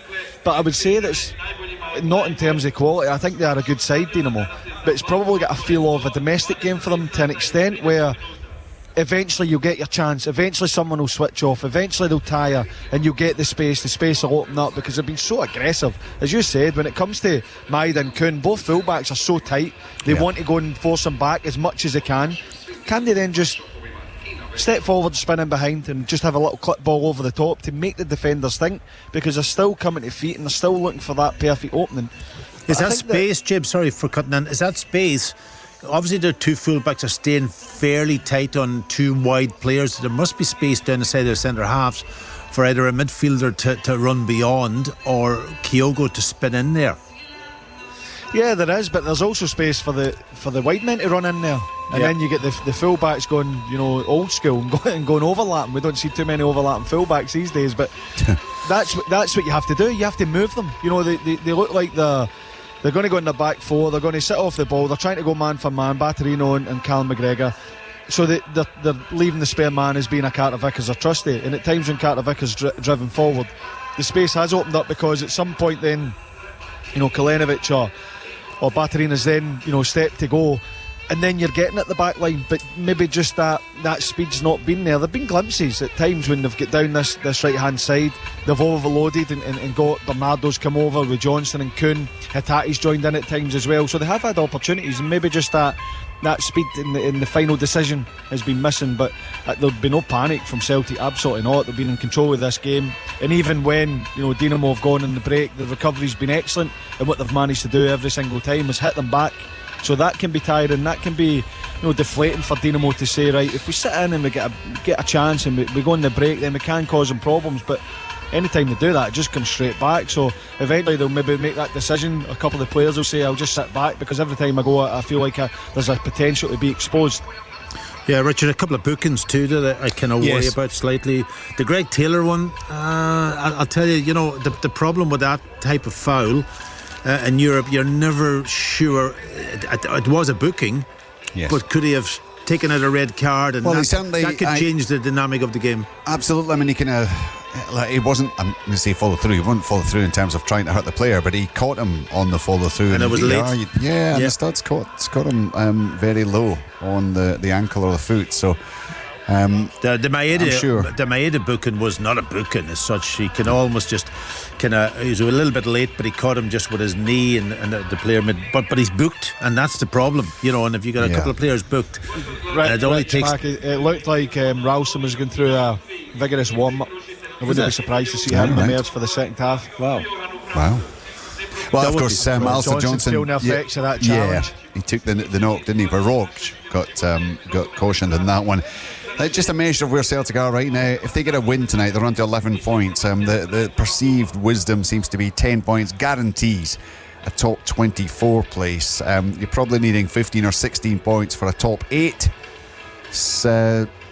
point and missing out in the playoffs altogether. So if Celtic can get on to 11 points tonight with young boys to come and potentially 14, they could be looking at a seeded spot in the playoffs. But but sadly the way this league is shaping up, even a seeded spot could land you a game against Man City, PSV, Juventus, Real Madrid potentially. So I don't know if there's any great benefits the way the league is panning out, but the importance of this tonight, a win And they know that they can at very least look forward to the playoffs, which would be fantastic with that game against Young Boys. And then, Richard, of course, finishing off against Aston Villa. Yeah, I wouldn't be too unhappy with coming out of here with a point. I'll be honest with you. I think it's a tricky enough tie. The game is on a knife edge still. You're looking. It only takes. It only takes a shot or a cross, and they've got a bit enough quality up front. You've seen the one that was hit into the near post that he didn't quite connect. So it just takes that moment, and they have been up the pitch and in dangerous positions. So that's where I would like to see if Celtic get the goal. I think they'll win the game, no question. But I wouldn't be too unhappy if they came away here with a draw. The teams will be in fact they may well be re-emerging. I guess here a little stirring among the fans there, and Pat saying he would settle for a draw. I'm sure that Celtic I would like a one, but of course, settle for of course, you're used to winning. That's the problem, Pat. It is Girona 0, Liverpool 0 in the other of the early kickoffs. The rest of the matches, of course, not getting underway until later on this evening. A reminder that there's a double bill on Thursday. Conference League initially, Copenhagen against Hearts, Europa League after that, Rangers against Tottenham Hotspur. Big night ahead for both Scottish clubs as they look to book their places in the latter stages of their respective competitions. Celtic certainly eyeing up further progress in the Champions League. Halfway through, it is 0-0 in Zagreb against Dinamo. More to come from Pat Bonner as we return to our commentary team of James McFadden and Al Lamont. Thanks again, Rich. Brendan Rodgers has just emerged up the steps and out the little tunnel, and behind him is Anthony Ralston, fully stripped and presumably on to replace Alistair Johnston, who did take that knock towards the end of the first period, and looks like he is not going to be able to continue. So that looks like the only change at half time, making his third appearance this season in the Champions League. Came on in the first couple, and I think the thing about Anthony Ralston, whenever I've never seen him let Celtic down in any game he's come on, and on he comes as that is confirmed that it is Alistair Johnston who is the player making way. And if the second half follows the same kind of format as the first did, then he'll be doing more attacking than he will defending. But he is up against Marco Piazza, who, when he did get on the ball, did look probably like just about Dinamo's most dangerous player. But the problem for Dinamo was that he couldn't get him on the ball nearly often enough. But it is the home side getting us back underway in the shape of Dario Špikic, and Celtic will go from right to left as we look at it from our position. And it's immediately Celtic coming forward down that right hand side. Kuhn looking to try and release Kyogo, but it's cut out and knocked out for a throw-in over on the far side. Ralston for Johnston. James, clearly, I mean, Alistair Johnston has been phenomenal since he's come to the club, but it's not a massive downgrade, you would certainly have to say. No, I mean, you would rather it was Johnston because of the consistency that he shows in his play. But you're right, I think Anthony Ralston certainly is more than capable of performing, as we've seen before. It's just a tough one to come into because, as you say, Piazza looks a real danger man, and Celtic look really comfortable, and any kind of disruption sometimes can cause a problem. But normally Celtic, we see how much an impact their subs have. Celtic looking to come forward down the left hand side. The draw with Atalanta 6 weeks or so ago was just the second time they've managed to avoid Champions League defeat away in the last 10. They've lost the other 8. The draw with Shakhtar a couple of seasons back was the only other one, conceding 36 goals in that period. But they should be at the very least looking to add another draw to that tally this evening, and if not, a victory, as Carter Vickers picks up from Schmeichel and then plays it square midway inside his own half to Austin Trusty. You listen to Sports Sound on BBC Radio Scotland and 5 Sports Extra, where Dinamo Zagreb and Celtic are doing battle in the sixth game in the Champions League stage. 0-0 as Maida works back to dispossess Rustovski, and then it's knocked back by Carter Vickers, just enough pacing it to get to Schmeichel, but it's a poor attempted pass by Schmeichel, and it's picked up by Spikic. And as Paki is saying, although Celtic have had the better of this game, it is still on a knife edge, and Celtic don't want to be offering the hosts any real encouragement here to go and try and find a winning goal themselves. Here's Maxime Bernard, the French centre-back, playing it forward for Spikic, and forward comes Cacciavenda. He's caught in possession by Hatate, and Celtic will try and break forward. Cacciavenda felt he was fouled, now getting back to his feet, but Celtic are already away up the other end of the park, but they can't put the passes together, and it's knocked away by Teofil Catherine, but there's an offside flag up against Kulenovic, and Celtic have taken the free kick quickly. Taylor out to Hatate, left hand side, midway inside the Dinamo half, back to Taylor. Forward he comes, he's in a yellow card, as Parky was pointing out, as is Maida. Hatate shrugs off one challenge. I think he was fouled there, but the referee let it go, and he's lost possession now, and forward come Dinamo with Baturina running into Trusty. Just lost control of the ball though. Will get a throw in on the right hand side. The home side have started a little bit brighter in this second half, trying to force the issue a bit more. Still 0-0 as Rustovski, the captain, 81 caps for North Macedonia, goes back the way to Bernard, and now Kevin Teofil Catherine across to Ronald Pierre Gabriel. He's double barrel. Surnames are no use for commentators who are trying to get names done quickly. But Celtic have won it down the right hand side. Kuhn away from his marker into the penalty, onto the left foot. Can he get a shot off? Big deflection, and it loops over the crossbar behind for a corner kick as Kuhn looks to threaten. Still Dinamo 0, Celtic 0. Bernauer gets across there just to get the block on, celebrates it like it's a goal, because that is an electric break from Celtic. Kuhn down the right hand side, he cuts inside, faces up Teofil Catherine, and Bernauer gets across to stop that goal-bound effort getting into the back of the net. Celtic then with the corner kick from the left as they attack, so it'll be an in-swinger here from Paulo Bernardo. 4.5 minutes of the second half played as the Portuguese midfielder curls one in near post. It was a Dinamo head that met it, but there's an infringement being spotted in any case by the German referee Felix Zweier, and Dinamo will have the free kick inside their own penalty area. 50 on the clock. Dinamo 0, Celtic 0. You were speaking earlier about, you know, the fact that Celtic have to be wary, and we look at it from a Celtic point of view. Dinamo will be happy with how that first half's gone. You know, you speak about a club in crisis, the injuries they have, and you know, Celtic haven't created too many really good opportunities. So they, you know, their message will be try and frustrate them as much as you can, and try and, you know, offer a bit more in the counter attack and see how the game goes. So I think both managers would have been happy to an extent at half time, but Celtic have certainly come out and shown a little bit more urgency to get forward and get in behind. Dinamo have it at the back though. It is Maxime Bernauer who made that challenge that James was talking about.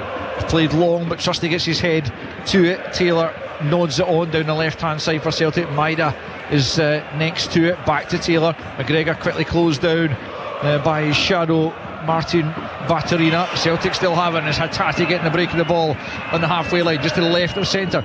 Forward for Maida, who couldn't quite keep it, but it will break for Bernardo. Plays it square to Ralston. First time he's got on the ball, he plays it back in field to his captain Callum McGregor. Ralston once more, just inside the Dinamo half. Back to McGregor once more, just outside the centre circle. Plays it square to Trusty. Trusty now left hand side to Maida, midway inside the Dinamo half. Taylor back to the halfway line for Carter Vickers.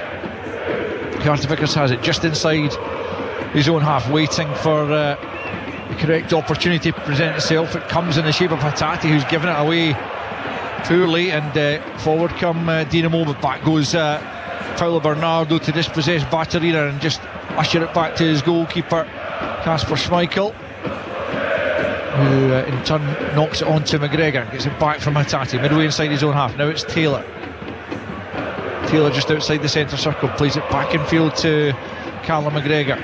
7 minutes of the second half played, 0-0 in the Croatian capital between Dinamo and Celtic. Carter Vickers now plays it square for Callum McGregor. A draw, but it's by no means a bad result for Celtic.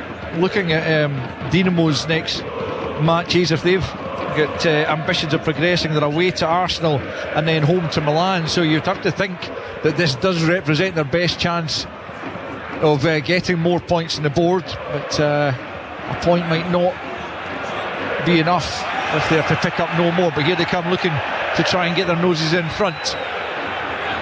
It's slipped forward for Kalinovic, but it's a poor ball in the end. Poor pass by the fullback Pierre Gabriel, and too much on the pass. Kalinovic had no chance to get onto it, and it remains Dinamo 0, Celtic 0. And that's why it's interesting for Dinamo, because with the games they've got after this, the point is it's not a terrible result, but they'll be looking to try and get all three to put themselves in a better position. So at some point they're going to have to open up a little bit, and maybe that's, you know, the awareness of Brendan Rodgers and the players, that at some point they're going to have to go and try and get a winner, and then it's about Celtic then exploiting that and being clinical when they get the opportunity. Yeah, as Richard said, 10 points which Dinamo would go on to with a victory gives you something like an 85% chance of being in the playoff places. 11 increases that to something like 97. That's based on the Opta supercomputer predictions, and that won't be too far away. But so certainly if Celtic were able to get the victory and then have that young boys of Bern game at home next up, that would give them a massive chance to move on to 14, which would be close but probably not quite enough to qualify automatically, but certainly be among the seeded teams in the playoff, which would be absolutely massive for them, albeit it might come against a team who find themselves in the lower reaches, but yet a giant of the European game. You never know. Here's Trusty at the back for Celtic, plays it square excuse me, to Carter Vickers, midway inside his own half. Still 0-0 with 54.5 on the clock. Trusty out to the left hand side to Taylor. No real pace to the game, no real tempo just at the moment.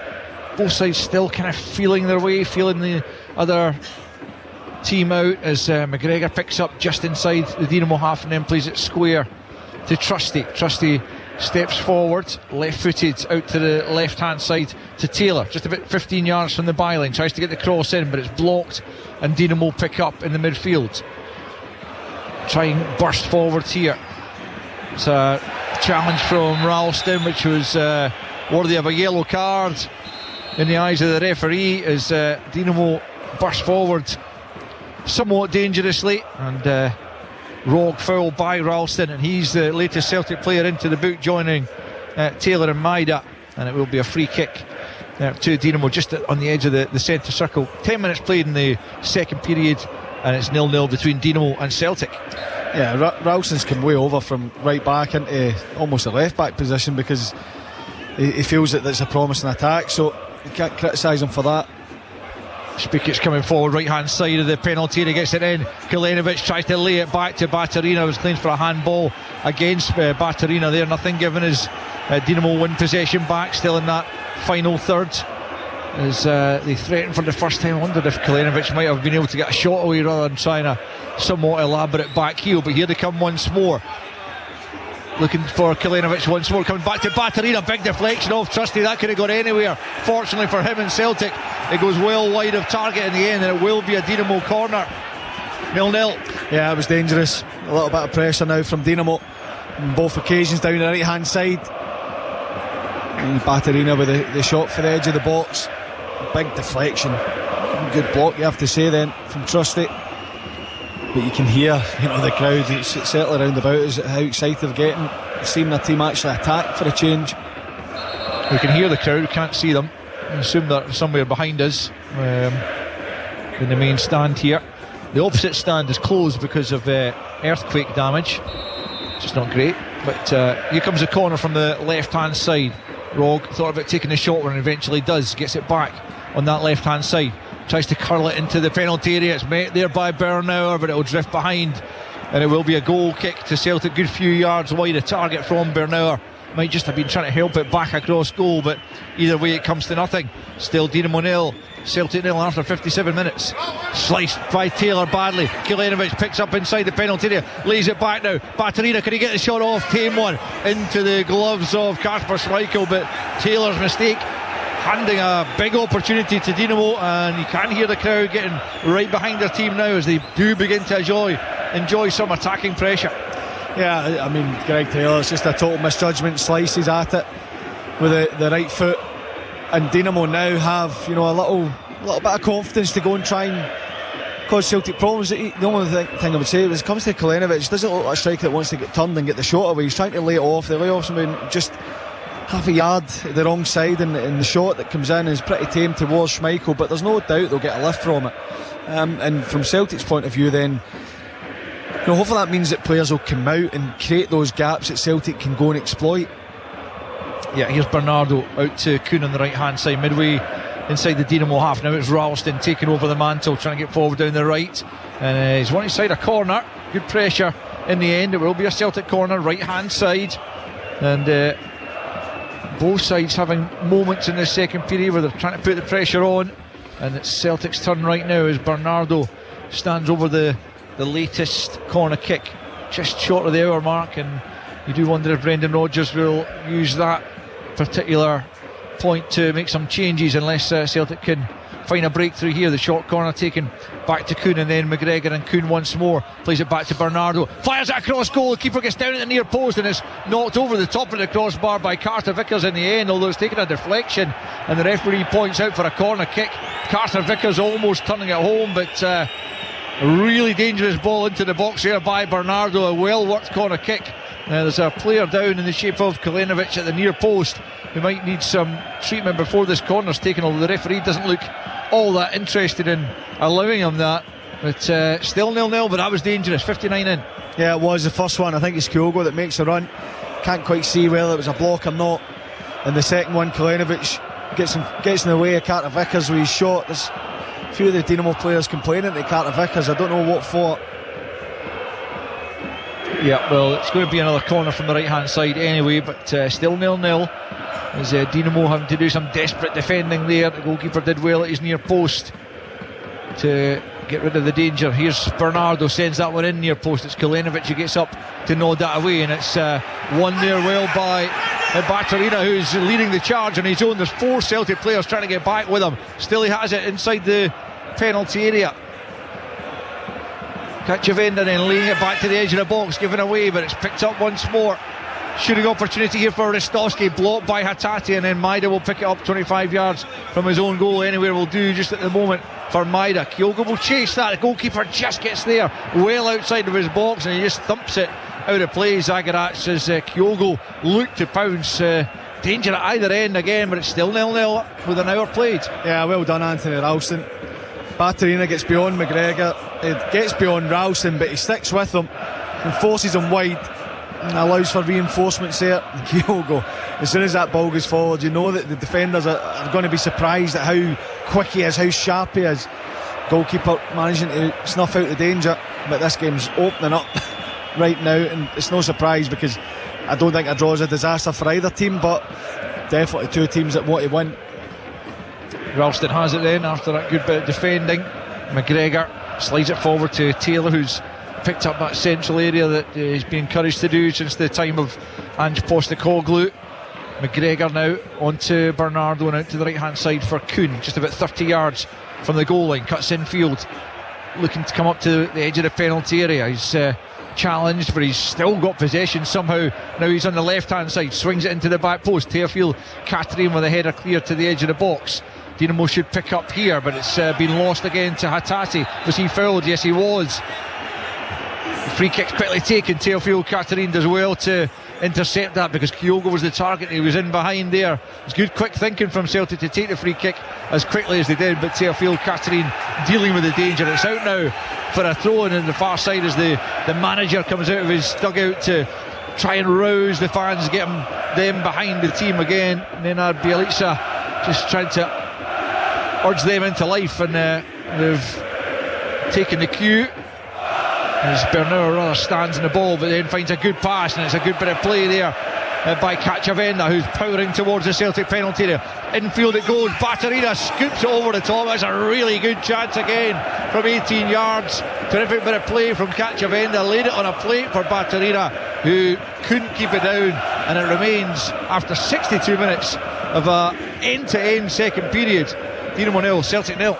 Yeah, I mean, they've looked threatening, Dinamo, certainly in the last 10-15 minutes, but I think every attack they've had, they've got one thing in common. It looks like a team that don't have that confidence or belief.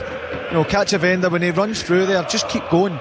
He goes and, you know, squares the ball, and Baturina, look, we know he's a good player, but I think just go and commit. Trusty's come out of his spot, go and commit him, flash that across goal and ask a different problem every single time. It's come down the right, it's been a cut back, pass inside to the edge of the box and try and score a wonder goal or work a great opportunity from a already really good opportunity. So Celtic, you know, have to be wary, because it's a good pass, really good touch. Callum McGregor just mistimes the interception, and they're running at that back line, but they're there to be taken. Carter Vickers infield for McGregor in the centre circle, plays it forward for Hatate, central area, spins and looks for a pass to Paulo Bernardo, who goes back the way to Carter Vickers, just at the edge of the centre circle. Again McGregor comes short and offers himself, and then Ralston again back to Carter Vickers. 63.5 played. You're listening to Sports Sound on BBC Radio Scotland and 5 Sports Extra. 0-0 between Dinamo Zagreb and Celtic in this Champions League matchday 6 game. Carter Vickers picks up once more just inside the Dinamo half. Callum McGregor says I'll take it, despite the fact that Baturina's right on him, but he's steady, chooses Hatate, and Hatate moves away from Cacciavenda up towards the edge of the penalty, tries to slide the pass. Was he fouled as he tried to do that? The referee says there was nothing in that, and a couple of changes are going to be made here. Arne Engels and Luke McCowan are going to come on. Real Hatate is the first Celtic player who's going to be replaced, and I guess it'll be Paulo Bernardo as well. Indeed it is. So Engels and McCowan on for Hatate and Bernardo. No real surprise in that. Let's get the views so far in this second half of Packie Bonner. Have you liked what you've seen so far in this second period, Pat? Yeah, well, the tempo's gone up, hasn't it? You know, both teams know that they could win this game. Celtic, you know, again, not creating maybe enough, but the other team, Dino, look a little bit dangerous now. They're starting to hit them more in the counter-attack, and there's a couple of big chances on the edge of the box for Baturina, who looks a young player, but looks a very good prospect to go on and emulate some of his Croatian international players. Breaks forward well, does a really good disciplined job also on McGregor, and works from that point, and they are dangerous. So yeah, Celtic just got to, now those changes got to come in, and they've got to fit back in to the way the Celtic are playing, and fresh energy coming into the team. Thanks, Packie. Still 0-0 then. 65 played as Dinamo come forward on the right hand side through the captain Bristovski. Maida holds him up for now, goes back the way to Bernauer on the halfway line. Now it's Baturina's drifted out to the right hand side. Engels is with him. Baturina tries to step away from the Belgian. Maida's helping out. Did that come off the arm of Maida? Yes, it did, says the officials. And it'll be a free kick to Dinamo. Good position this, just a couple of yards in from the touchline right hand side, but well advanced, just about 22 yards maybe from the goal line. And this is a chance as we await the opening goal. The attendance given is 18,158, and no goals for them to enjoy as yet, but Baturina will try and provide something for the majority of the home fans to welcome it. Comes all the way through to Teofil Caterines, forced back the way though, and Celtic have pinched it. It's McCowan who tries to lead the counter-attack. Bernauer trying to stay with him, comes off the heel eventually of Teofil Caterines, who wasn't at all pleased with the quality of the delivery there from Baturina. I don't think it was behind everyone, and another chance really passed up by Dinamo on this occasion. Yeah, it was such a poor ball. You know, they're lined up, they're trying to, you're expecting Baturina to try and whip it in front of the Celtic defence, allow his teammates to go and attack it, and it goes all the way to the back post and to Teofil Caterine, who, if it's on his head, I'm not saying he's a bad player, but the way it bounces up, it's an awkward one for him to take, for a defender to take. You want that to fault maybe a forward. Celtic nearly break. Engels has pinched it here on the left hand side, and Celtic powering bodies forward. Engels still has it though, slides it infield now to McCowan. McCowan out to the right hand side to Kuhn inside the penalty area. On the overlap there is Ralston, but he's got the cross all wrong, and a really good opportunity there to put a dangerous ball in, and Ralston couldn't deliver, and it's behind for a goal kick. We've played almost 3/4 of this game now, and it's still Dinamo 0, Celtic 0. Could still go either way. Yeah, such a poor ball from Ralston. Good play from Engels initially to win the ball in the halfway line and drive forward. And when it comes to McCowan, who plays in Kuhn, I understand Ralston needs to go and get round him, but he just at no point slows down, and he tries to hit it first time. It didn't look like it was a great pass, I have to say, from Kuhn for Ralston to go and hit it first time. So then just take a touch, you're running forward anyway. It's such a good opportunity, a good position for Celtic, just poor execution. Back it goes to the goalkeeper Zagreb, who still hasn't had a shot of real note to deal with, nor has Kasper Schmeichel, has to be added, as Celtic pick up possession midway inside their own half, and it's Ralston playing it forward to McCowan, who couldn't have dreamt at the start of this season, as he trained and played with Dundee, that he would be playing Champions League football just a few months later. Here come Dinamo through Ristovski, the captain, back in field to Baturina, clips it out to the left hand side, too much on it though, and out of play, and Dinamo running out of ideas there. It won't be too long, I don't imagine, before Nina Bjelica goes to his bench and tries to make some changes, albeit they don't have nearly the strength and depth that Celtic do just at the moment. Here's McGregor powering forward for Celtic, plays it infield now for McCowan. McCowan goes for goal, and that's a good save from Zagreb. Goes down to his left, holds on to it. That's the first test of him in this game, really, and it Luke McCowan, after 69 minutes, who's provided it one target, but well taken by the goalkeeper. Yeah, it was good play initially. McCowan, little ball round the corner to McGregor, and he gets himself forward into support. As he hits the shot, Kyogo, his arms up, he's looking for the pass, but it's in the middle. I can't blame him really for taking the shot on. It's good play between McCowan and McGregor, and that's, the game is stretching, it's opening up now, and that's going to be the opportunities for midfield runners. Kyogo just cutting a frustrated figure at that moment in time, but I'm sure he will get his opportunity. Spickens, good play by him as he up towards the edge of the penalty area. Taylor with a good challenge though, right on the edge to dispossess him, and Celtic pick up through McGregor, who finds McCowan just inside his own half. It really is end-to-end stuff at the moment. Celtic coming forward looking for the opening goal of the game with 20 minutes left of the 90. Back it goes to McCowan, now McGregor once more midway inside the Dinamo half, plays it square in the centre of the park to Taylor. Back with McGregor, who goes out to the right hand side as a couple of what I hope are fireworks go off somewhere in the vicinity. Here's Greg Taylor out to the right hand side to Tony Ralston. He gets it back once more from Kuhn. Celtic keeping possession, but no real threat just for the moment on the Dinamo goal, but Taylor has it once more in a central area. Engels might just open up for him. The challenge came in from behind. That looked like a foul by Baturina, right in the back of Engels, nowhere near the ball. The referee allows play to continue as Dinamo look to break up field. It has gone out for a Celtic throw-in, but I think Celtic should have had a free kick on the edge of the penalty area. Absolutely, James. Totally agree with you. Engels, there's been a couple now. There was one 5 minutes ago. I don't think that was, but there's certainly that. The one just happened. That was a foul. Engels had been his legs taken away from him. The referee's right in front of it, which I think shows you where Dinamo are at the minute. A player down with cramp. Yeah, and that is stoppage in play is going to allow Celtic to make another couple of changes, with James Forrest coming on as well as Adam Ida. James Forrest, we talked about Callum McGregor reaching a landmark of 100 games in Europe for Celtic. This is going to be James Forrest's 117th as he edges closer to Scott Brown's record. Now, this is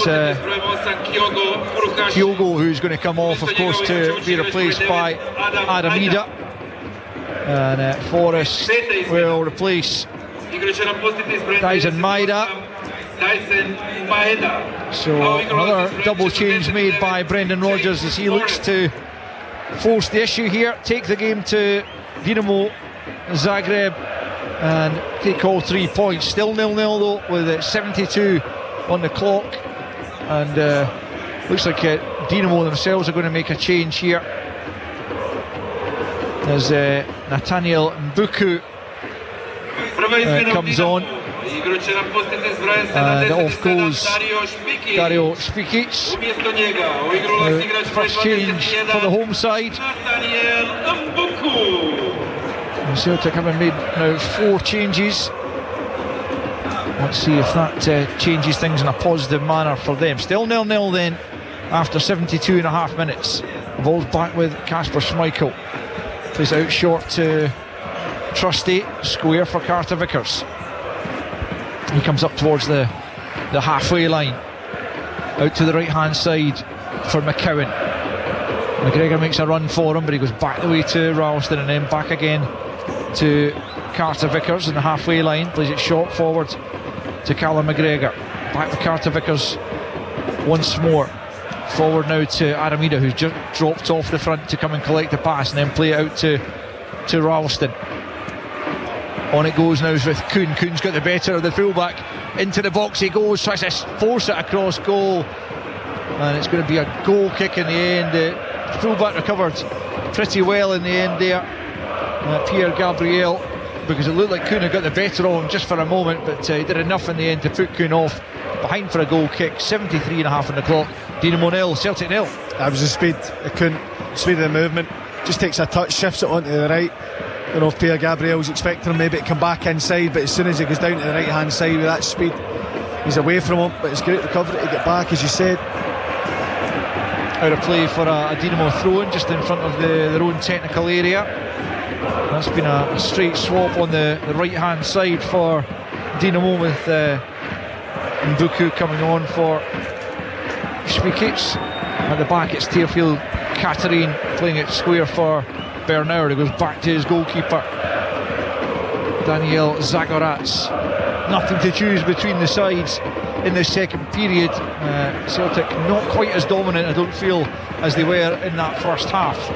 Now Dinamo thought they'd earned themselves a corner there, but Lukasz Kachavenda denied by the assistant referee's flag as he points for a goal kick. So goalless going into the final quarter of an hour here in Zagreb.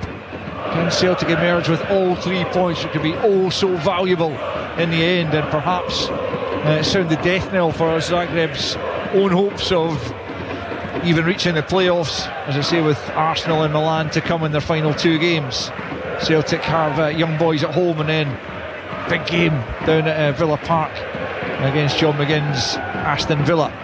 Nicholas Kuhn feeds it in towards the edge of the penalty. Bernauer gets there, falls for Forrest, volleys it, presumably trying to volley it towards goal. Doesn't even go out of play in the end. He does manage to keep it in right hand side. Now he finds Ralston back with Ida, but that's gone out of play, and so it'll be a Dinamo throw in midway inside their own half, left hand side. Quarter of an hour to play. Dinamo 0, Celtic 0.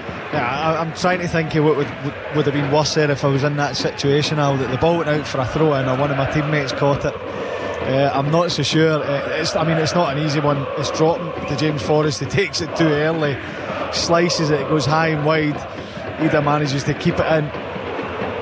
Here is Ida, midway inside the Dinamo half, spinning and looking for options. Goes back the way to Callum McGregor, who plays it out to the left to Taylor. Taylor further to his left to James Forrest. Forrest up against the captain Ristovski, tries to take him on the outside, left-footed cross to the near post, is headed away by Bernauer and then picked up at the edge of the box by Kachavenda.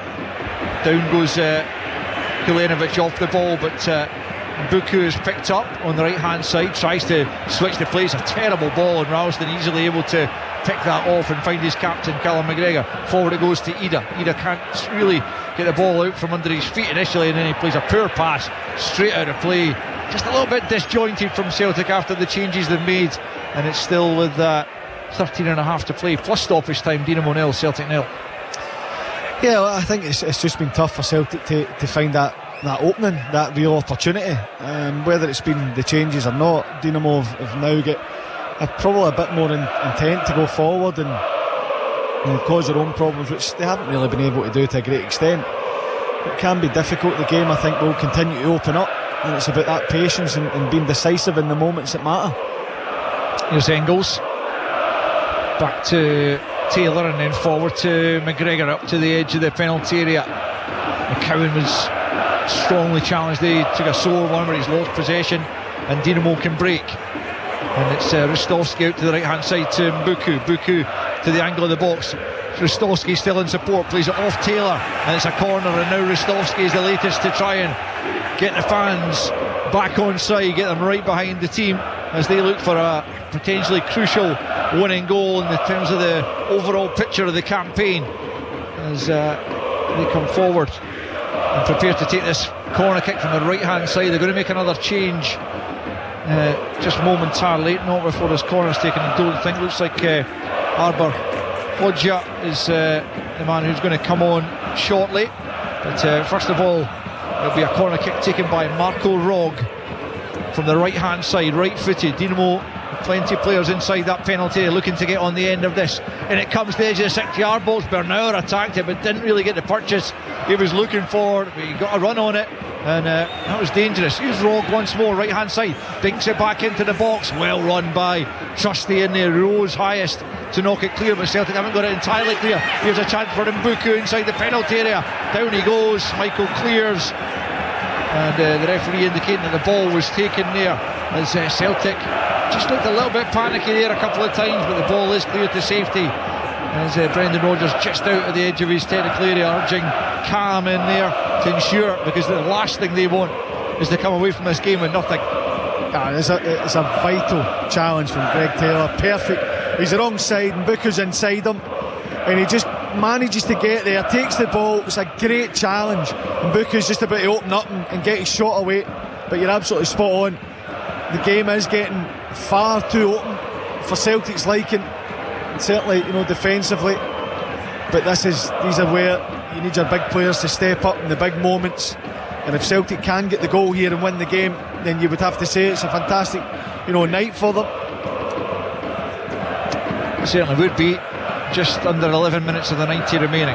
Dinamo Zagreb 0, Celtic 0, as Arber Hodja just stands ready to come on. I think they're shouting back another couple of subs as well, but it will just be, I think, Hodja for the time being, as Engels has it infield from the left hand side. He comes, McCowan tries to spin away from his marker. Ida looked like he was being grappled with there, but again the referee says play on, nothing wrong with the challenge. Looked like it was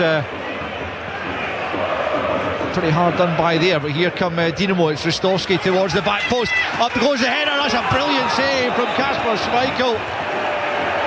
Well, the header came in, I think it was from Marco Piazza at the back post, threatening to be the man who undoes Celtic once more. A terrific ball in from Ristovski. Piazza climbed, but Schmeichel tips it over the crossbar, and so it remains. Dinamo 0, Celtic 0. That's a great ball from Ristovski to the back post, and Piazza gets up really early, and it may be, Kasper Schmeichel's at full stretch. It's in the middle of the goal, but it's still a tremendous save, because that could easily have dipped in under the crossbar. Really good save from Schmeichel. Corner kick from the right hand side then. Celtic with more defending to do here as Rog sends it into the edge of the 6 yard box. Again Bernauer's in there, Celtic can't get it away, and Ristovski it was trying to force it home and he couldn't do it. It's going to be another corner. There's the assistant's point for a goal kick. There's a player down just at the edge of the 6 yard box. Dinamo player it is, I think it might be Bernauer, who went to attack it once again and has taken a knock. He's lying prone just at the moment. I think he'll be okay in the end, but Celtic leading a charmed life just at the moment, having been the dominant side certainly in the first 45. Still very much in the second half, but Dinamo have had their chances second half as well. Yeah, they have. I think that they've looked more likely to be the team to take the lead. I was really worried for Bernauer there for a minute, because when he went down he wasn't moving too much, but I think he's just hurt his side. Yeah, Luka Stojkovic is also going to come on here for Martin Baturina, and also, as I mentioned, Arber Hodja is going to come on. So Baturina and there's Piazza, so who's coming off, who just forced Schmeichel into the biggest save that he's had to make over the course of the game so far. So it will be a goal kick to Celtic as we resume with 8 minutes left to play. And still it's 0-0 between Dinamo Zagreb and Celtic here on Sports Sound in the Croatian capital, on both Sports Sound, on both BBC Radio Scotland and indeed BBC 5 Extra. As Carter Vickers plays out to the right hand side, back he goes from McGregor, now square to Trusty, just on the halfway line. It's Greg Taylor. Dinamo have certainly been seen more as an attacking force in this second half, and Schmeichel forced into that good save just a few moments ago to preserve his clean sheet. Once again it's behind for a goal kick to the home side. Celtic's fluency is just somewhat eluded them in the last 10 minutes or so, as Zagorac prepares to take this as goal kick. Away across to our left hand side. Long he goes over the halfway line. Well won, commanding stuff from Carter Vickers, taken in by Ida. Forrest is to the left of him. Ida comes over to this left hand side, manages to do really well to keep it in himself, and then drives it in towards the near post, but Bernauer, who's back in the field of play and recovered, knocks it out. He's still not entirely comfortable, to be faced, kind of limping around there. I mean, taking, I think, a knock to the side, as James said, but it will be a corner on this left hand side. Right-footed Arne Engels has come across, set piece specialist, the Belgian. Let's see what he can conjure here as Celtic look for a late winner here potentially. 6 minutes left to play plus stoppage time, 0-0, as Engels stands over the ball, left hand side, curls it into the 6-yard box. It's a Dinamo header gets to it first. It's not entirely clear, as then Buku from the edge of the box knocks it forward. Kulenovic, diving header comes in from Ralston to make sure that Dinamo can't come on the break, but they've won it back once more, the home side. Claims for a handball there, but it's just out of play for a throw in, more or less on the halfway line to Dinamo, right hand side. 5.5 minutes, and it's edgy times here because, as I say, we said at the very start, a draw is a very decent result for Celtic, but just imagine with the way the game has gone that they might feel it's a chance missed if they don't come away with all 3 points, but they certainly do not want to come away with 0 points, as Kulenovic heads the ball on, but Hodja was always going to be offside, and so it doesn't chase it, and it's picked up by Ralston deep in his own territory. 5 to play, and it's Dinamo 0, Celtic 0. Yeah, I mean, it could be viewed as a chance missed, but you look at the game as a whole, you're not looking at any incident where you think, oh, a better finish there and it would have been a goal. It's not as if they've been wasteful. Celtic just haven't been able to create that opportunity to look like they can take the lead. Look, McCowan's shot in the second half from 20-25 yards. You know, they have looked dangerous at times and not maybe just been able to get into that position where you're really creating a gilt-edged opportunity. So far. Celtic have it on the halfway line. Taylor back to Trusty to his right hand side to Carter Vickers, again on the halfway line, just under or just over 4 to play as Celtic continue to build. It's Trusty once more, the American international, to his fellow USA international Cameron Carter Vickers, who bursts forward up towards the edge of the penalty area. Now out to the right hand side he goes for Kuhn left footed towards the back post. Header comes in from Ida, comes off Bernauer, and behind for another Celtic corner, left hand side, to be taken by Arne Engels. 4 to play, 0-0 it stands. You have to imagine that any goal that comes now would be the winning one, as Engels prepares to send this in from the left hand side.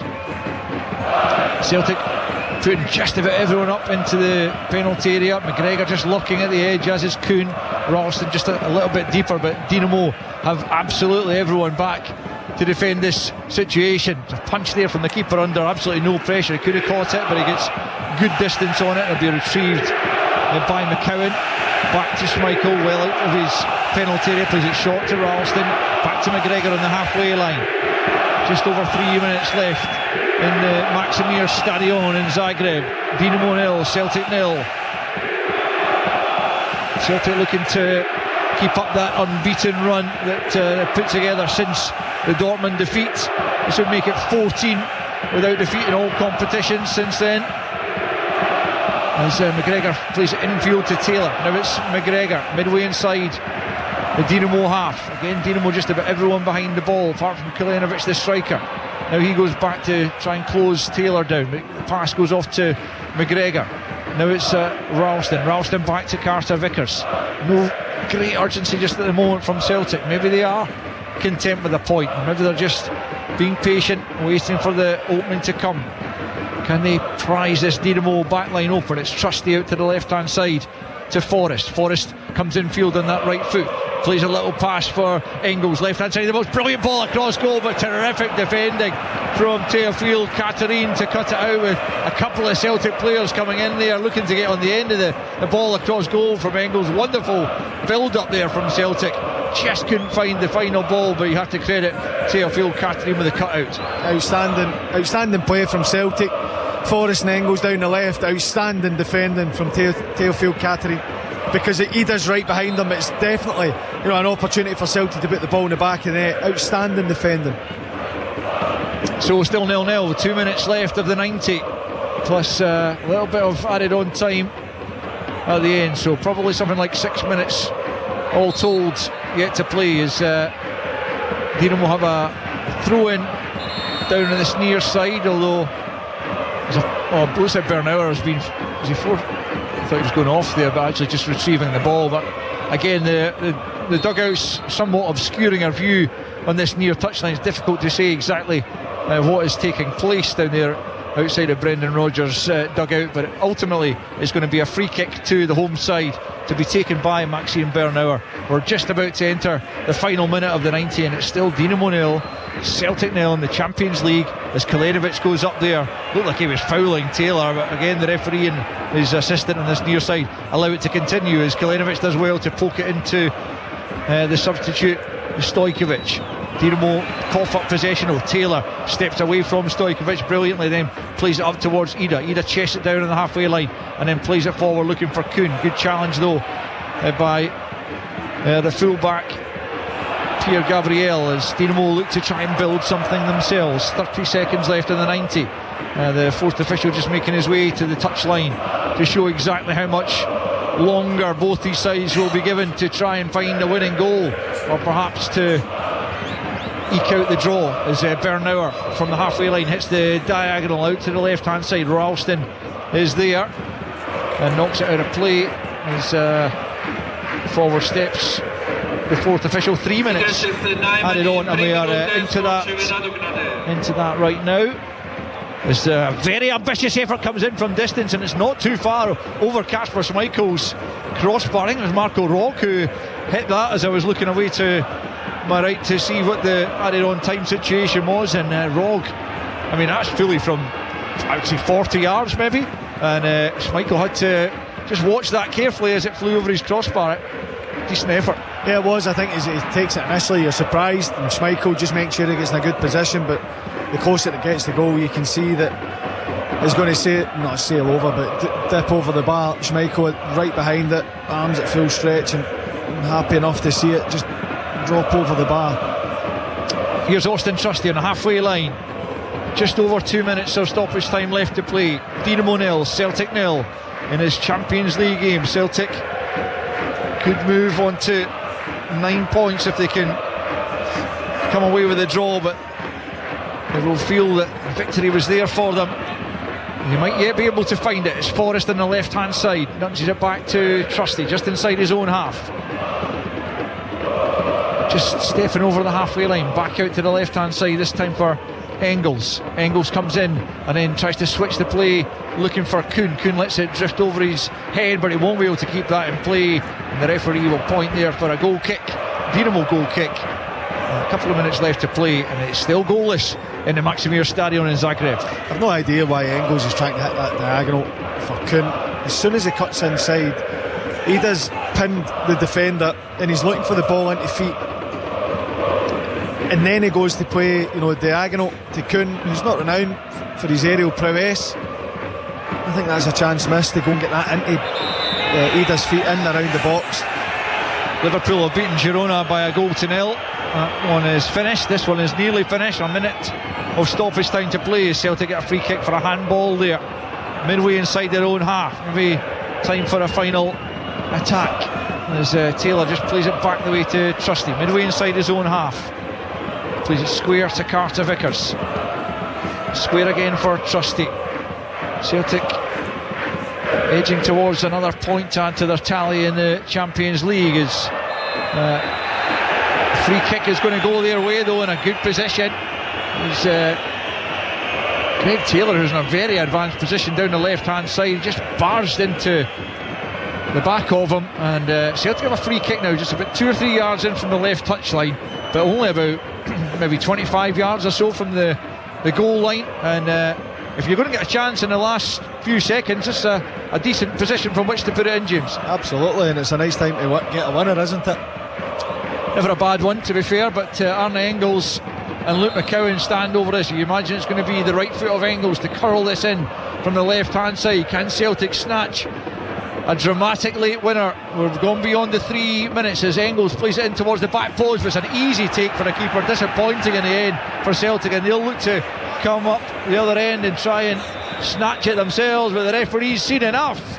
It's another goalless draw on their travels for Celtic in the Champions League to back up the point they got in Bergamo against Atalanta. This was a different game altogether, but it's the same outcome, and although they dominated the first half, the second half was a more even affair. No shots on goal in the first period. Celtic did test Zagreb in the Dinamo goal in the second period. Luke McCowan with a shot saved, but equally there was a Piazza header that Schmeichel had to look lively to tip over the crossbar, as Dinamo could have snatched the victory themselves. So they'll move on to 8 points.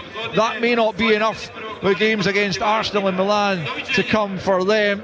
That could be the end of the point scoring for them. Celtic move on to 9 points in the group, with Young Boys of Bern to come next at home, and so a big chance for them still to reach the playoffs for the last 16. But it'd be interesting to hear Brendan Rodgers' take on this as to whether it's a good point earned or a couple of points that they could have had added on extra to their tally. But all of that to come. We'll have the news conference for you live, all things going well, just in the next half an hour or so. But at the Maximir Stadion in Zagreb in the Champions League this evening, it is finished. Dinamo Zagreb 0, Celtic 0.